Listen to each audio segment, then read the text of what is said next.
generals gathered in their masses. It's like a witch said black masses. Evil minds that plan destruction.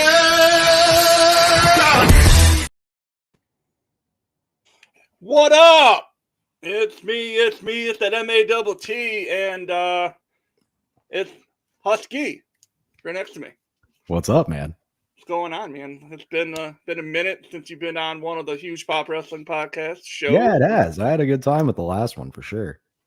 So, yeah, this one's going to be really, probably the most laid back one that you're ever going to be on, because it's just talking shit. There's no hidden agenda until we get to the later sections of the show. Right on. So, right out of the gate, let's talk a little bit about who we got. Dee's here. Cody's in the house. What's up, everybody? Yeah. What's up, D? Yeah, I had to make that video this morning. I may or may not have done a Stitch story on that. Okay, I'm gonna have to check that out after this. And it's mainly promoting this. Okay. But I brought the yo back for one day only. one day only. It's a one-time thing. Sorry, guys. Yeah, few and far between. Back. It's like when Jushin Liger does the Kishin Liger thing now. It's a few and far between situation. I mean, on special occasions. Exactly.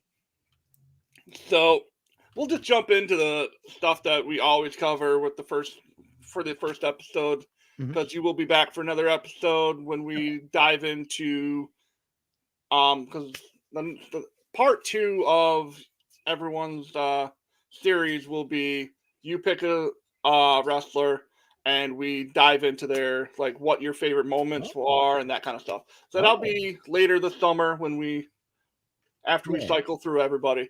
Yeah. Interesting. Okay.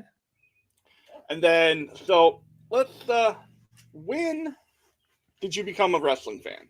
That's the I've actually mentioned this before on the very first Wrecking Crew podcast. I wish I still had access to that episode.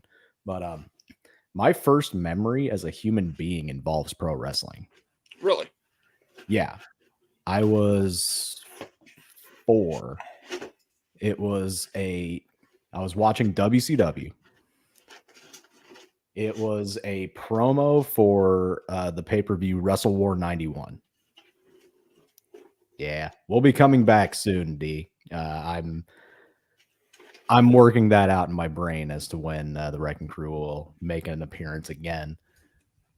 But the trailer was for Wrestle War 91 pay-per-view, and these were the key takeaways. It starts out with Michael P.S. Hayes looking like Ronnie Van Zant from Lynyrd Skynyrd, like long hair, cowboy hat, American flag jacket with fringe on it. He looked ridiculous, as he is wont to do. And then it cuts to dudes building a cage. And then it cuts to Sid Vicious, who, as a 4-year-old, is terrifying. Absolutely terrifying. I ran and hid behind the fucking couch.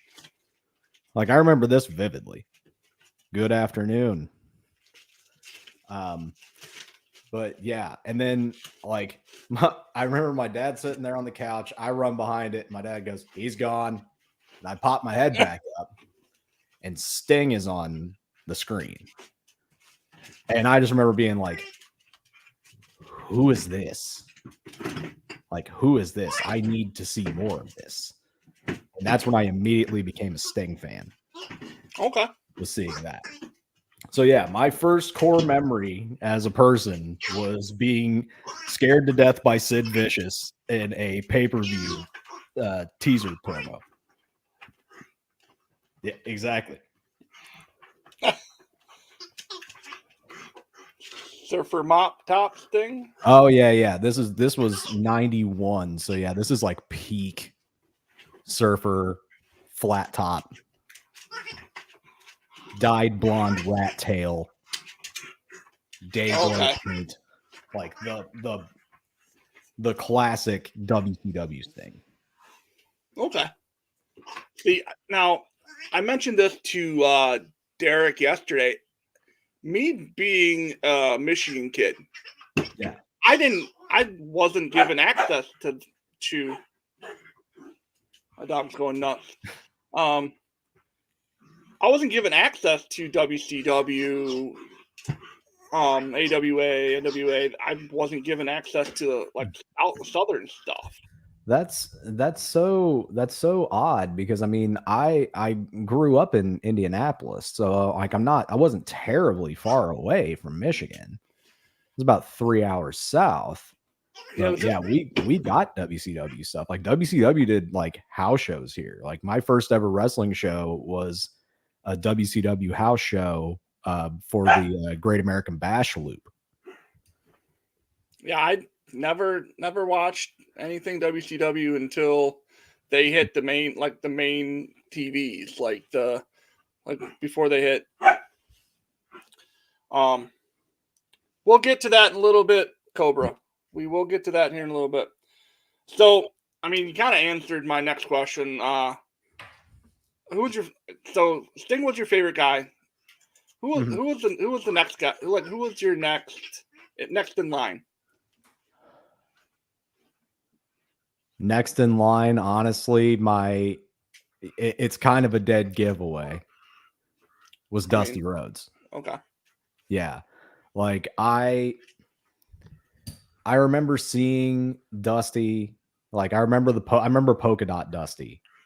Okay. Like that was my first time seeing Dusty as a kid, and I fell in love with that because I'm like, this guy's ridiculous. I don't understand what he's saying half the time, but I'm here for it, right? Like I was like, whatever he's talking about, I don't get it. Let me tell you something, baby. Yeah, let me tell you, baby. But then, like, I remember seeing, like, growing up and seeing like more videos, and I remember, I think I was about 9. You remember when ESPN Classic used to play like all the old like NWA and AWA stuff? Well, they played the episode of NWA TV with the Hard Times promo. Okay. And I saw that and was like, holy shit. Like, I'm in. Like right there, I'm in. So I had to go and like hunt down in every video store that I could, like any like 70s, 80s like NWA stuff that had Dusty Rhodes on it because I wanted to see him work. And going back and seeing like the old like Texas death matches and stuff where he would just get like flare bloody. Oh yeah, he like as a kid I was like, and this is when I'm watching ECW at the time too. This is like 96. So I'm watching ECW and seeing all the wild shit that they're doing, but I'm going back and watching these old Dusty like bull rope matches and shit and just being like, what the fuck? Like crazy. Yeah, I mean, he was doing the or the John Moxley shit before Moxley was doing it. Oh yeah. You know, like, and I think he draws a lot of. I think if the people nowadays they need to start watching that shit again. Oh yeah, I agree. You know, they need to start watching and like kind of go back to what wrestling should have been or what wrestling should be. Yeah, I agree. Like John Moxley for a prime example, like people are like, oh, the clothesline gimmick where he like falls through the ropes and then comes back. Like a lot of people don't know where that came from. That's a Nigel McGuinness staple. That lariat. Like a lot of people don't like kids these days don't really know much about like a Nigel McGuinness. Yeah. And if you have the spare $10, get Honor Club and rewatch a lot of Nigel's stuff, especially the stuff with Bryan Danielson. Yeah, they tore the house down. Those dudes beat the hell out of each other. So, next up, who's your current favorite guy? Like, who's the guy you're like, this guy? This is the guy. You're starting your own promotion, and this is your guy. I get a lot of shit for it, but it's Eddie Kingston. I mean, you're ECW. Eddie Kingston to me is this generation's Dusty Rhodes. Because he can talk a motherfucker into a building. Yeah, he can. I mean, on one of the last like instrumental records I put out, the album title is actually, I found out after I put it out that it's the name of Eddie's theme song. I didn't even realize it until somebody shared it on Instagram like a week after I put my record out. And I was like, oh, God damn it.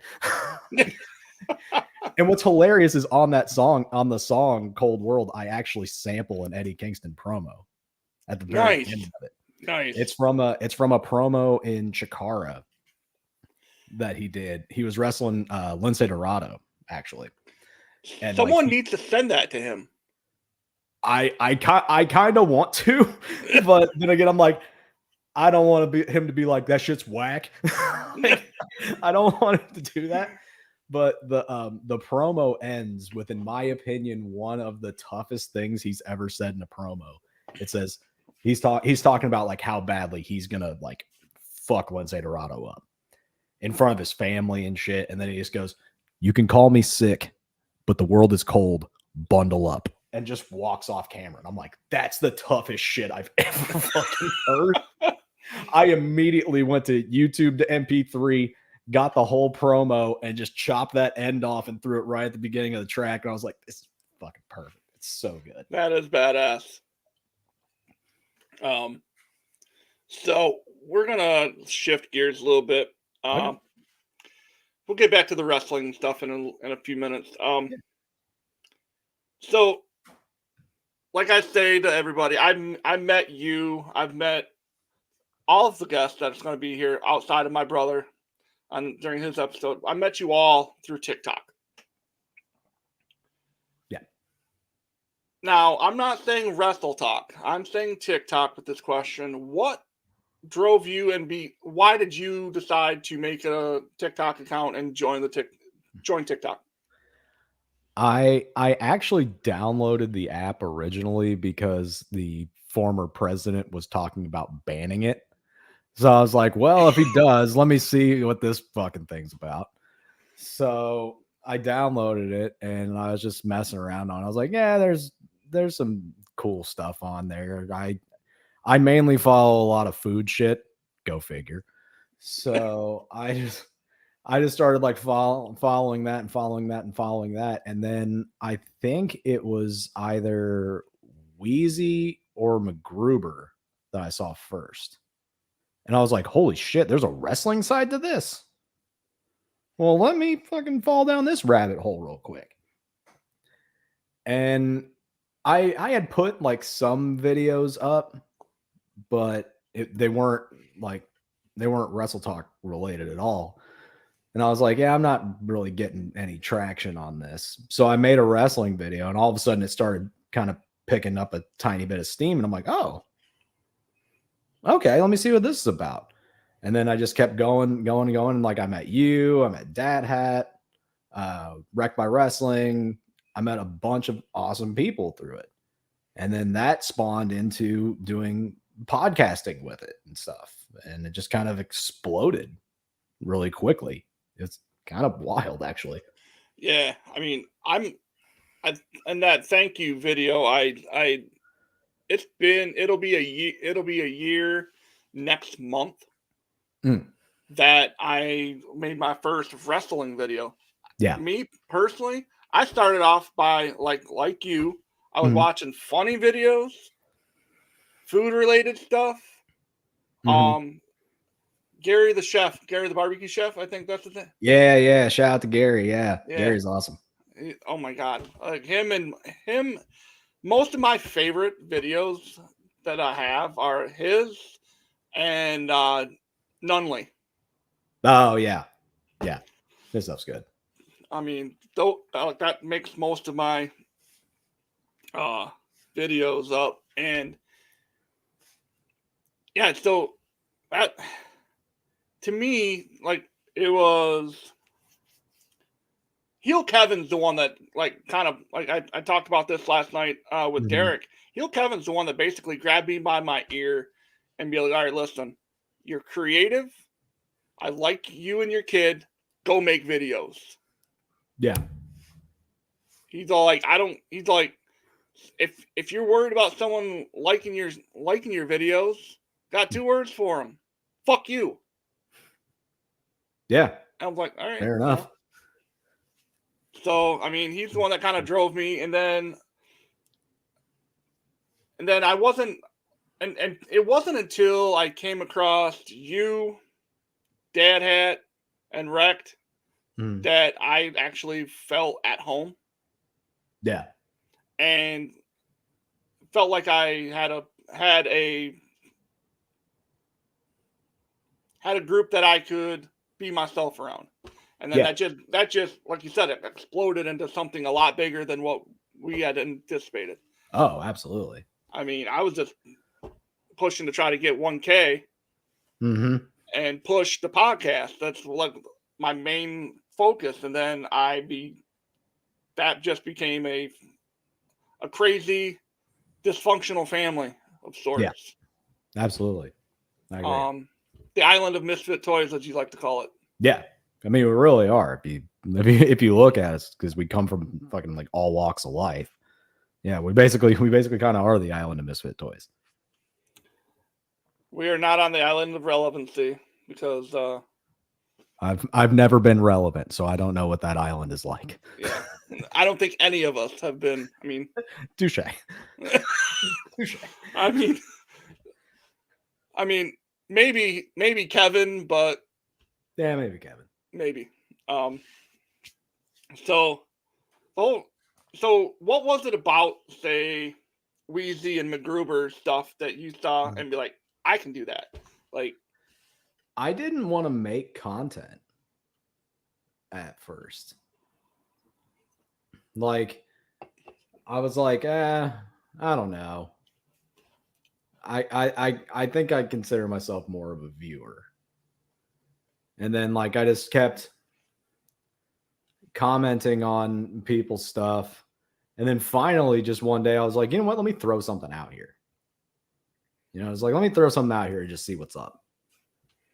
And I got more traction than what I had been getting with any of my other stuff. So I was like, oh, okay. Well, let me lean into this and see what happens with it. And like, I know I haven't really done a ton on there in the past couple months, but like I got over 1,000 people following me, and I'm like, me? Like, nothing I'm doing is special. Like, why are people following me? I don't get it. I think I know there are some of the people, because I kind of picked up the ball and ran a little bit with it when you did step away. Yeah. With the whole the positive stuff.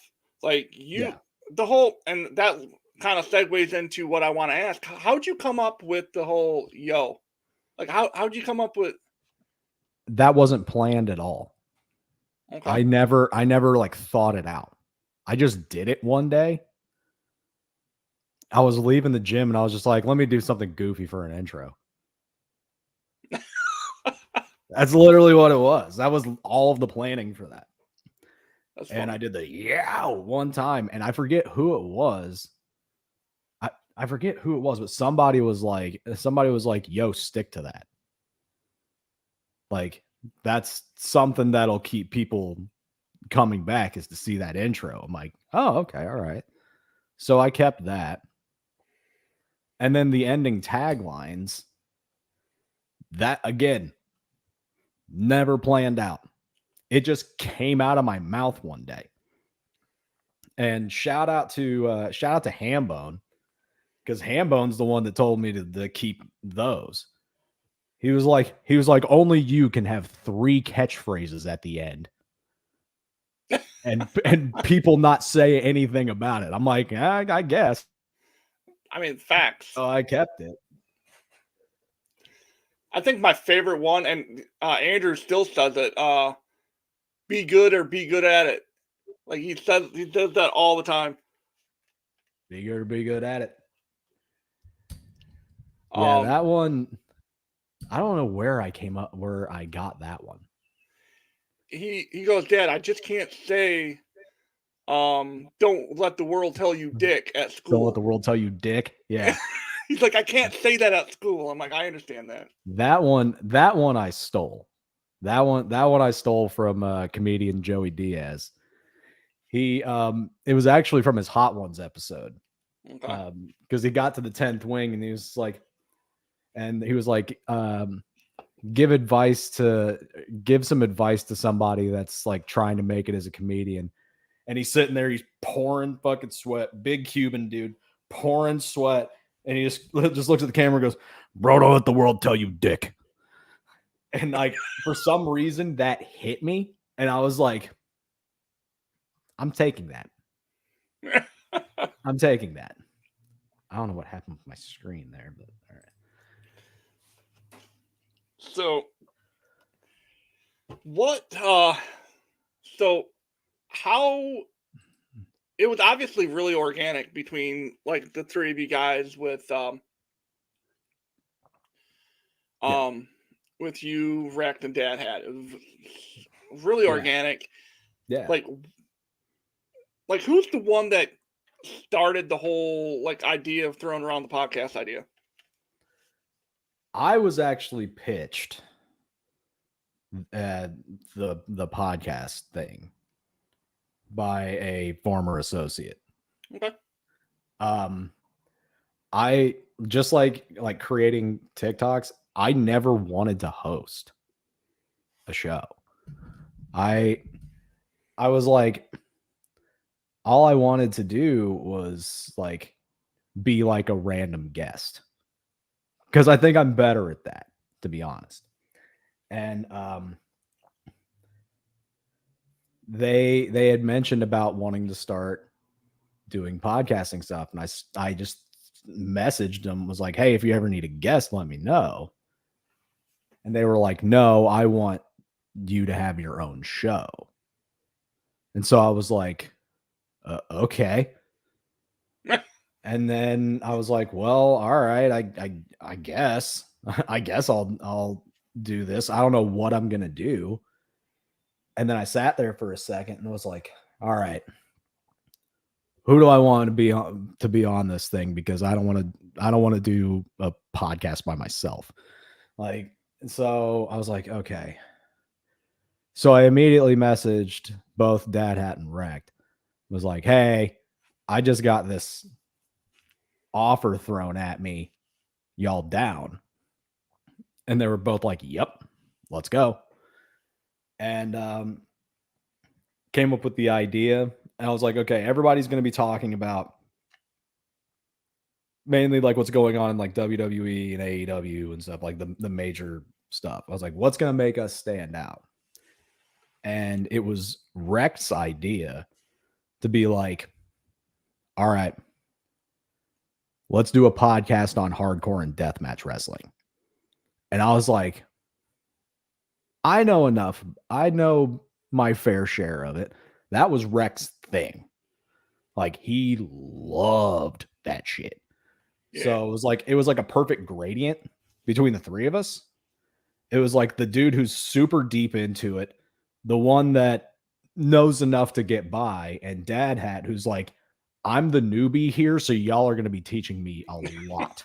And we were like fucking done and done. And then we had our first show. And the first show was just me and Rick. Dad Hat couldn't make it because he was doing a stage performance that night. So he couldn't do that, but he came on for the second one, which sadly is the only episode with all three of us because Rick had to leave the show, and sadly we have not heard from him since. Yeah, it's that whole situation. I still get messages. Hey, have you heard from him? I'm like, hey man, like, why are you messaging me? Like, I was friends with him. Yeah, but I mean, am I? Like, if anyone's gonna hear anything first, it's gonna be Husky. it's gonna be me or Dad. Yeah, but yeah. I mean, I'm probably gonna be number 3 on that list. Yeah, you'll definitely be high up on that list for sure. But then like the first actual guest that we had actually became a regular for a few episodes. Shout out to Zach Monstar from Real Pro Wrestling. I need to reach out to him actually and see if he wants to. Zach's a good dude, man. He's a really good guy. Definitely reach out to him because he actually just made his return to the ring. Okay. He took a leave of absence for a bit, but he just showed back up at Real Pro's like relaunch. So definitely reach out to him. Shout out to everybody at Real Pro. Like, y'all are fucking awesome. I need to actually another guy that I need to reach out to. Reach out. I was supposed to plan something with Brian Malonis as well. Yes. Shout out to the Kingpin. Love you, buddy. I need to. We haven't started advertising for it, but Saturday, I think I told you about it. But Jackson Riker will be on our show. Yeah. Former TNA, former WWE guy. He's actually, from what I understand, in the ministry kind of stuff, like youth minute, like a pastor of some sort. I don't know the whole deal, but I mean, as long as we stay on our as long as you keep it strictly wrestling, you'll be all right. Yeah, I think we'll be all right. So let's people who know you through Wrestle Talk should know that you're a music guy. Are you working on any special projects? Are you working on? I actually just recently I finished an 80s synthwave record. Like, like I just put out the first song from it. It's called Highway Moon. It's on all the streaming services by now. Yeah, I got bored one day and was like, I want to make a soundtrack to an 80s movie that was never made. Okay. And put together these 6 songs. It was super fun to put together. It's a vast departure from the other electronic stuff I do, because the other electronic stuff I do is like really sad. Okay. Like, I'm into making really sad music. Like, it's the complete polar opposite of my character in TikTok. I'm a very sad man from time to time. But yeah, like music has been the main thing for me. Like, even longer than wrestling, because I fell out of it for a good while. Like, from the Invasion up until about 2014. Basically, AJ Styles joining the Bullet Club is what got me back into wrestling. Okay. So from the Invasion, like the end of the Invasion angle to the that era Bullet Club, like I was not in wrestling at all, and I was balls deep in music, like in multiple bands, playing shows, going to shows. Like, it basically completely took over my life, and it hasn't let me go. Even though I'm not out playing anywhere, it still hasn't let me go. As you can see, I have gear behind me. Well, there we go. But yeah, other than that, I've got like a heavier music project thing that I've been like sitting on for a while. Mainly because we can't find a drummer anywhere in Savannah because they're either unreliable or in 6 bands. So it's a thing, but I'm working on some stuff with some people. I'm working on some soundtrack stuff for World Championship Wreckage. Okay. For their YouTube channel. I've got a song for them. One of the songs in the heavier project is actually the background music for friend of the channel, XLJ the OG, for his show back in the day. B-Roll has one that I'm going to be doing one for him too. Yeah, that's kind of what my focus outside of all of like the wrestling stuff has kind of been, is like putting together my own stuff for other people. I am for hire. So if you got a show that wants anything, let me know and I can rifle through some files and see if I've got something for you, or I can make it. Nice. I mean, Scott was supposed to reach out to you because he handles all that kind of stuff, but I'll have to check. I think he might have. I'll have to look into that for sure. So here's the most important question of the day. Oh boy. It's probably the most hardest hitting question you're gonna see today. Let me stretch first. Let me get limbered up real quick before you hit me with the hard questions. Do you acknowledge David Arquette as the greatest WCW champion of all time? See, you almost got me. You almost got me with that. I was about to be like, what the fuck? No. Yes, David Arquette is the greatest WCW champion of all time. Sting, I am sorry, but David Arquette is the greatest champion in WCW history. I can't even fucking say it with a straight face. Now, it's for me. It started off. It started off as a rib. It really did. It started off as a complete rib. I was like, all right, that shit's funny. I know why you say it, because it's fucking funny. He had no business touching that title, and it is what it is. And then I did some like digging, and did you realize that he didn't, for all the wrestling spots he donated that chunk of change to the Owen Hart Foundation?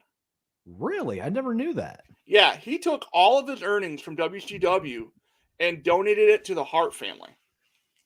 That's incredible. Yeah. Well, fuck yeah, dude. See, that just gives me even more respect for David Arquette. Yeah. Like, that's amazing. Did you watched his documentary, right? The You Can't Kill David Arquette? Yeah. Or whatever? Yeah. When Courtney Cox is like, you're not a professional wrestler.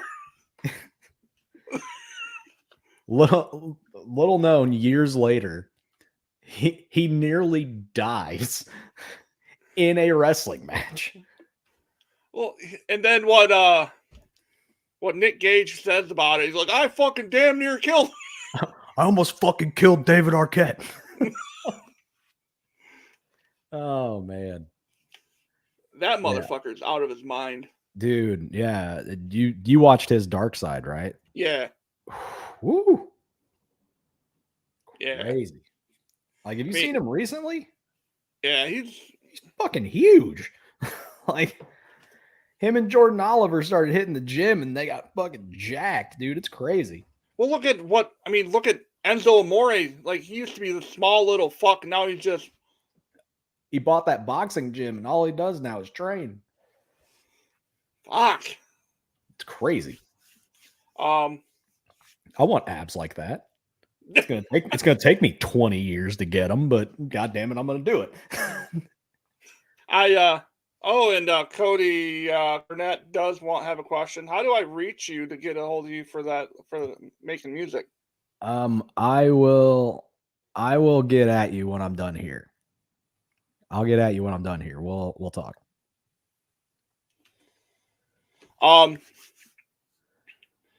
So here's where I started a new segment last night with Derek, and it is I'm gonna say three moves in wrestling, Okay. and you tell me who did them the best. Oh, okay. I like Number that. 1, spine buster. Arn Anderson.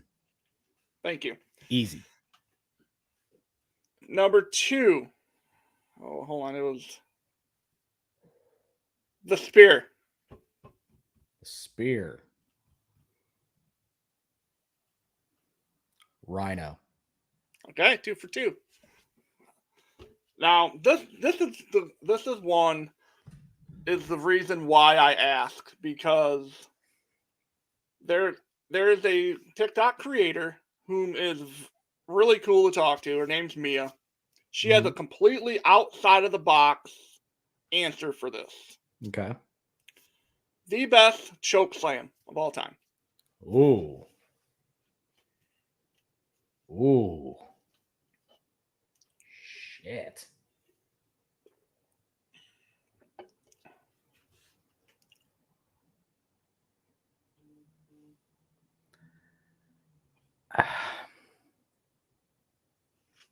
Taker. Okay. Now, her answer, again, completely outside the box here, is Hurricane Shane Helms. Oh, yeah.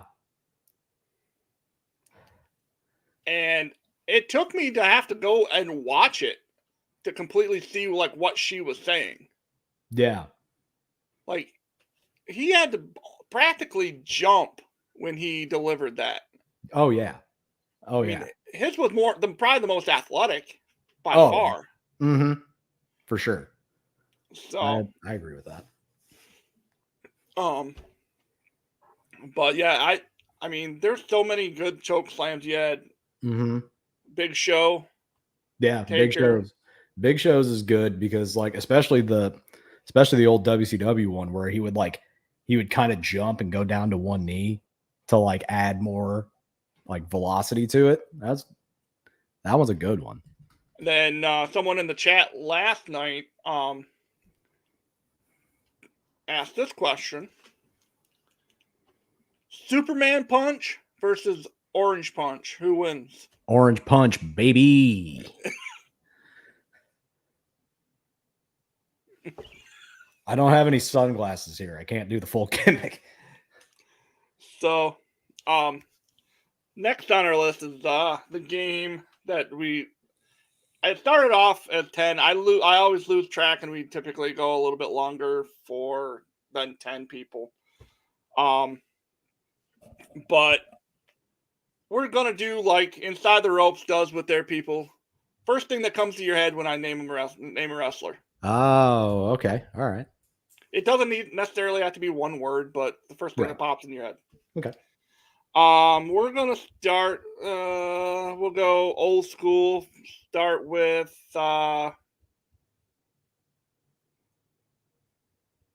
Ric Flair.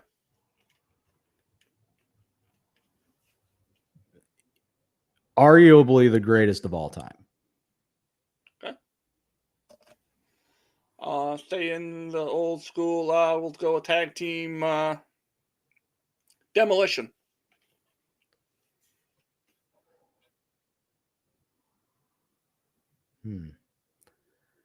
Absolute classic tag team. They held those belts for that long for a reason. Okay. Stay in the 90s, 80s ish. Sean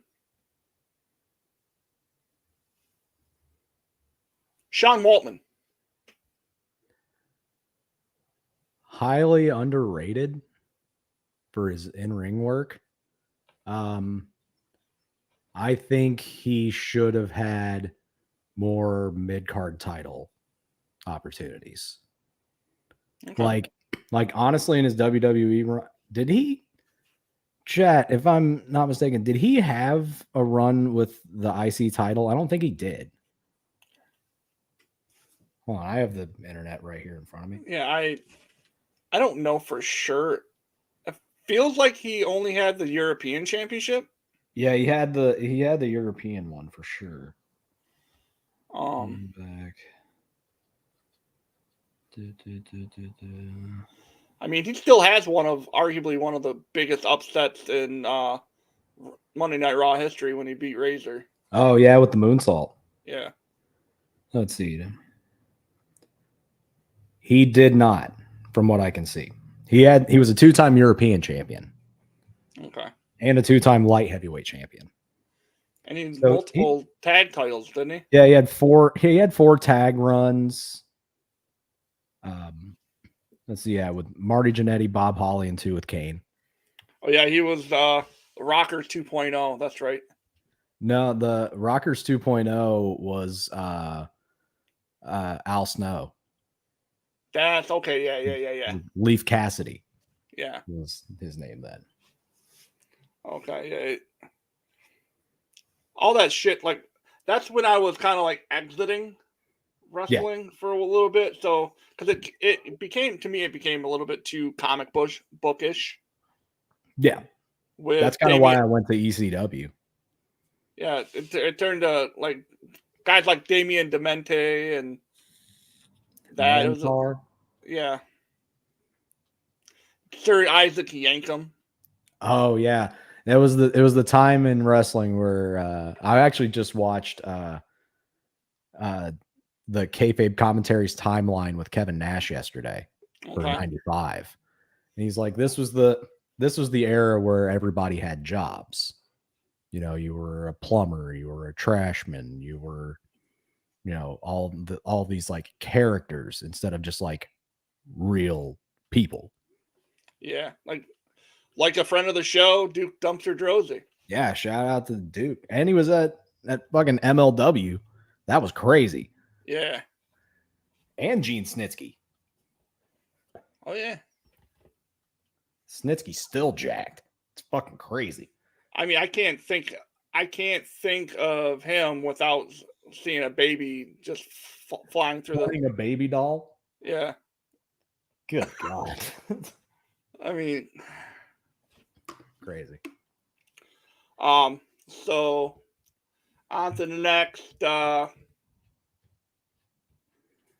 This one, I've been trying to stay away from it, but with you, I think it'll be all right. We'll go the immortal one himself, Hulk Hogan. You can't deny his contribution to making the sport as big as what it is. But fuck Hulk Hogan. Fair.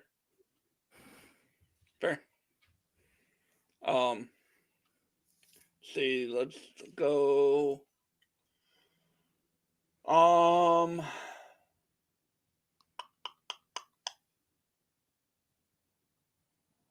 We'll go the person who really should be called Mr. WrestleMania because of the streak, Undertaker. The greatest character in WCW or WWE history. Okay. Hands down. Who would you put in that slot for WCW? Greatest character? Yeah. Sting. Okay. The Crow variation. Okay. I mean, Surfer Sting definitely is up there, but the impact that Crow Sting had on the whole wrestling landscape, especially with like the NWO shit going on at the time, like that was WCW's Undertaker. Okay. All right, we'll move forward. We'll push the needle a little bit further.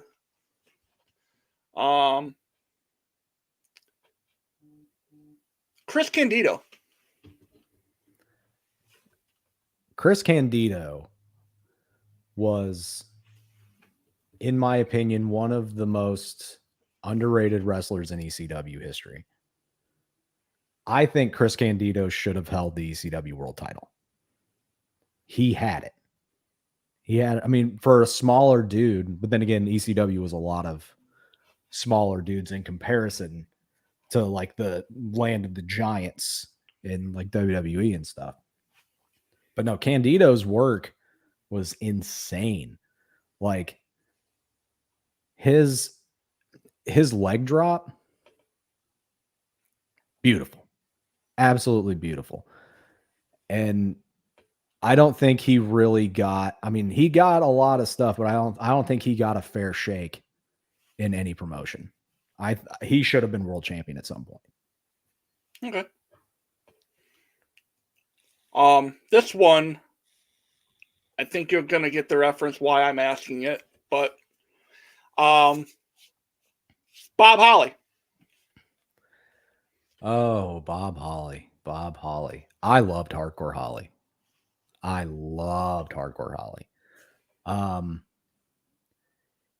Tough motherfucker from all accounts, from what I've heard. I wouldn't want to get on his bad side, especially back then. But yeah, he was a great talent. Love me some Bob Holly. Well, I was hoping for. I know what I would have said. The whole do ya? Do ya? That story with Frankie Kazarian is hilarious. Hey man, I really like your entrance music. Do ya?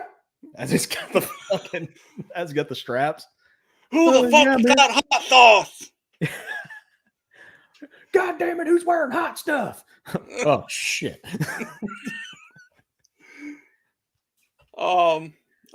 So we'll go.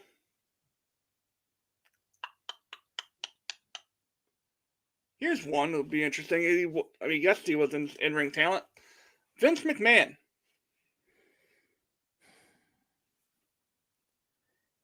He created WrestleMania. But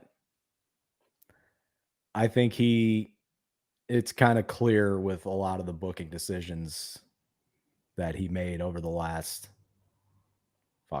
5-6 years.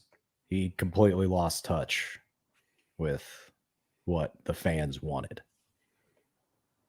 That's fair. And it to me, Mania kind of showed that he still has a bit of a hand in it. Yeah. Because I mean, if you look night 1, night 2, it's completely different companies, really. Mm-hmm. Just from the way that it went.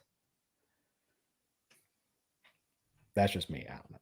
It'd be interesting to go and actually, I'm sure you could find it out somewhere of who booked what match at Mania. Yeah. Like who the agent was for each match. Yeah. I want to know what they had to do to clear Slayer for Edge's entrance. Yeah. That was crazy. That was probably my favorite entrance out of all the entrances at Mania this year. That's the only bad part about having it in an outdoor stadium on the West Coast is that you didn't get the right lighting for it. Is that it's daylight for 75% of the show? Yeah. Yeah. So, well, we'll continue on with. We'll just say Edge since you brought him up. Edge is one of Canada's greatest exports. I love that man. Inside the ring and out. Like the Edge and Christian show was hysterical. Actually, I retract my Rhino statement. Oh. And I'm giving it to Edge. Edge is the greatest spear. Okay. Mainly just for seeing him hit that first spear on Dolph when he came back in the Royal Rumble, when he made his full return. Like, I'm not gonna lie to you, I ugly cried. Ugly cried when that man came on my screen. I was literally, and the thing is, I drove up to Indianapolis for a funeral. I got there at like 9:30 at night. I'm laying down in bed. I have my phone on Peacock watching the Royal Rumble. and I have my headphones in. I'm sitting there, and then 21 hits, dead silence. You think you know me? And I'm like, yeah, I'm trying not to wake everybody up in the fucking house. I'm like, I'm like freaking out. Like, because none of my family fucking watches wrestling, so they're not gonna get it. And like, I'm just laying there, just like silently sobbing, watching Edge try not to cry, walking down to the entrance ramp. I'm just like, he's back. He's back. It was a beautiful thing. It was a beautiful thing. Shout out to Edge. I hope you get one more title run before you hang it up. That's honestly, that's how I was when AJ made his debut. Oh yeah, that was awesome. Yeah, that was how, because I've been an AJ guy since like he was in ROH TNA. Yeah, I mean he brought me back into wrestling. What got me like really super into him, like, because I kind of like, I'm like, all right, yeah, I catch some of the stuff on ROH, and TNA was a secondary, like TNA was what AEW is to me now. Yeah, I'll watch it if it's on, but I'm not going to go out of my way to watch it. That's fair. But when I saw AJ turn kind of dark, kind of did almost like a Sting deal where he just kind of said, "Fuck TNA, I'm done." Yeah, and came back with the Evil Ways stuff. Mm-hmm. That was my favorite variant of. Yeah. Then he went to Bullet Club. Yeah. Yeah, his end of TNA. Yeah, I loved that. Grew his hair out Mm-hmm. and fucking. Yeah, that was my favorite. I do love like 2006, 2007 AJ in TNA when he would do the like chain spot where it ends with the drop kick, and then he gets up and he just marks out for himself like, I'm so fucking awesome. Like, it's the coolest shit ever. I love it to death. I'm so fucking great. Basically just like, I'm the greatest in the world. That's why I'm phenomenal. Like, it's amazing. All right. Well, since you said the best in the world, CM Punk. Stay away. Just stay away. Like, I have an attachment to CM Punk because like I'm a hardcore kid too. So it's like you see this dude come out fully tattooed in like Madball t-shirts and shit like that, and I'm like, holy shit, this is awesome. Like, one of us is fucking on TV, but like finding out who he like is just left a bad taste in my mouth. And it's clear that he doesn't like to play well with others. Yeah. They're making a fucking new show to make him happy. I mean, that's Tony Khan. I don't blame Phil Brooks for the whole situation that happened. I blame Tony Khan. I've said that since it fucking happened. And that's the hill that I'm gonna die on, because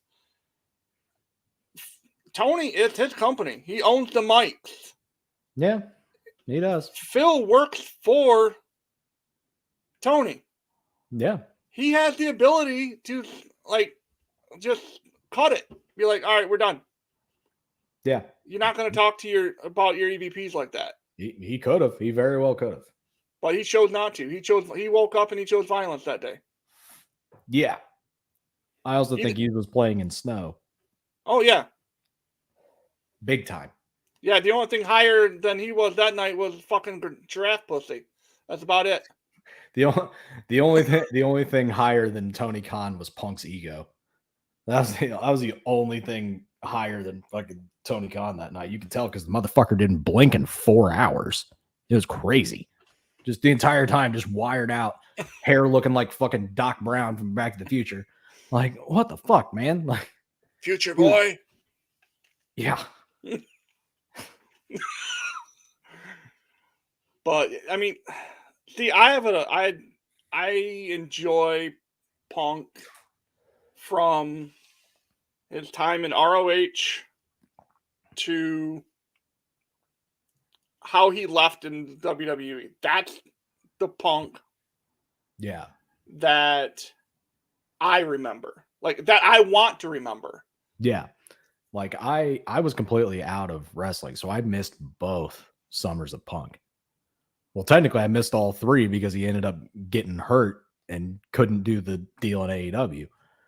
But like I missed the ROH one. I've gone back and obviously and watched both. And yeah, that's prime era CM Punk.